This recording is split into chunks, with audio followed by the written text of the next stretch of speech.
Hapa sasa tuko county gani?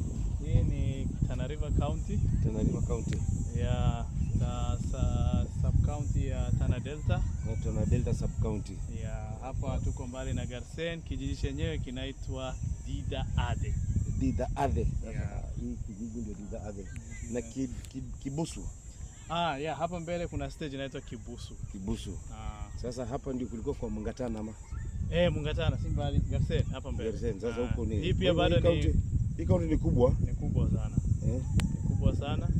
Na wenyewe ni wafugaji wa ng'ombe mfugo. Wanafunga. Unaitwa Karisma. Hapa kunaitwa Karisma Ward. Karisma Ward. Karisma Ward. Huku ni mbali bana, huku ni nyingine. Baba. Tembea Kenya bana. Tembea Kenya. Kutane na watu. Unaona sasa kwa hizi nyumba zao bado ni za nyasi. Sababu wakati kiangazi kinakuja inakuwa balaa. Hapa sasa ndio mifugo zinapatanga shida wakati wa kiangazi.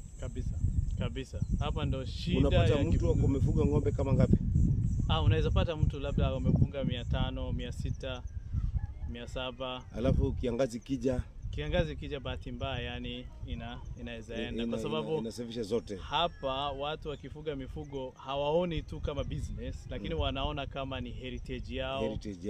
Waangalie biashara. Exactly. Sasa mtu anaweza kuwa na ng'ombe 1500 kwa mfano, lakini hajui ile value ile ng'ombe yani kipesa hajajua. Anaona tu yeye ako na mifugo za ukoo na ujamii. Ukoo na ujamii, na yeye anaendeleza utamaduni wake. At the same time lakini anaendelea kufaidika na nini upande wa chakula na maziwa hivyo labda nyama.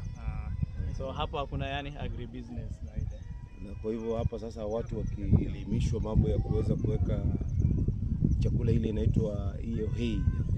Hiyo hay wakati wa kiangazi. Na hiyo pengine hapa watu wakifundishwa yani kilimo cha sasa, ile modern agrobusiness na nini. I think with time they will take care of their economy. Watateka economy yao itakuwa vizuri. 100%. Asante mwenyewe. And this is the beauty of our country by the way. We have so many people. Kwa hivyo hata nimeona hata kuna kilimo kumepita place nyingine, nimeona kama kuna kilimo ya mahindi. Exactly by the way, tuliona mashamba ni vile tu mbolea hawajaweka. Kwa hivyo serikali ifikishe mbolea huko. Exactly. Sisi tuko Kenya na Kenya ni yetu na Kenya ni safi. Exactly, Kenya ni safi baba. Sasa.